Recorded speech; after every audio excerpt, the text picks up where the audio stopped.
ہمالیہ کے ایک خوبصورت گاؤں میں ایک نقل چور اور چالاک طوطا رہتا تھا جو گاؤں کے ہر بندے کی حرکت کو نوٹ کرتا تھا۔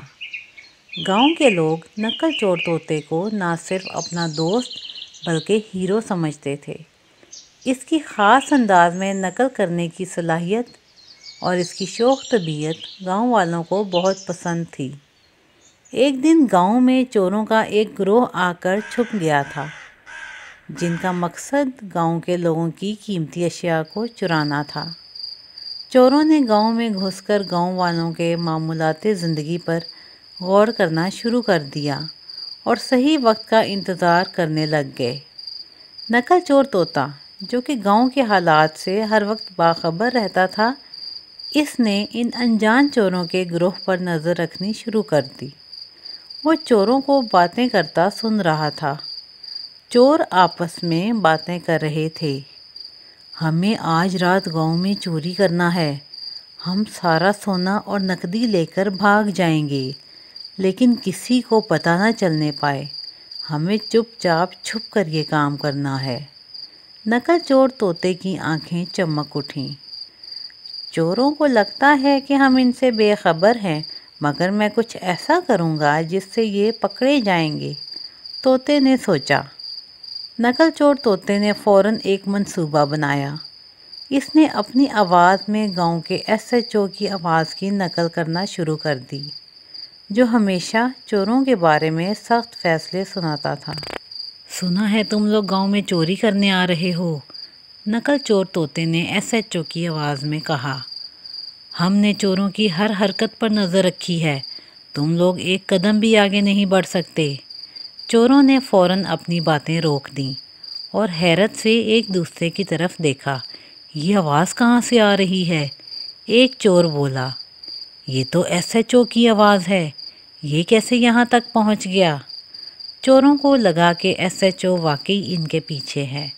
خوف کے مارے ان کا منصوبہ ایک دم ناکام ہو گیا، لیکن نقل چور طوطے نے ایک اور چالاکی دکھائی۔ اس نے فوراً ایس ایچ او کی آواز میں اعلان کیا، گاؤں میں پولیس کی ٹیم پہنچ چکی ہے، فوراً اپنی پوزیشن چھوڑ دو ورنہ تمہیں جیل کا سامنا کرنا پڑے گا۔ چوروں کے ہوش اڑ گئے۔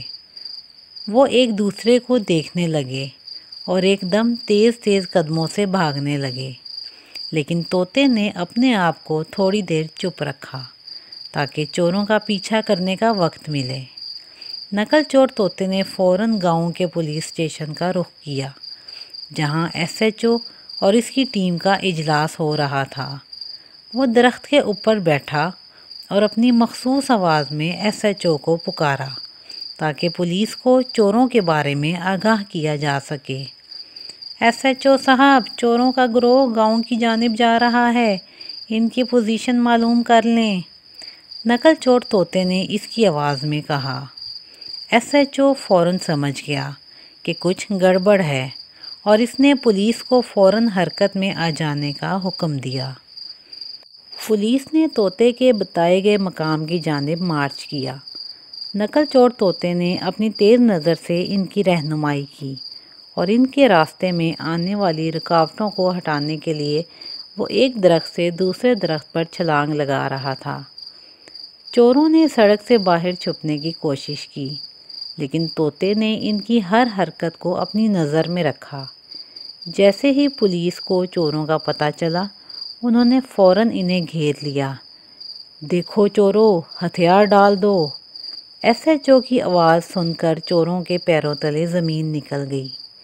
پولیس نے انہیں ایک ایک کر کے قابو کر لیا۔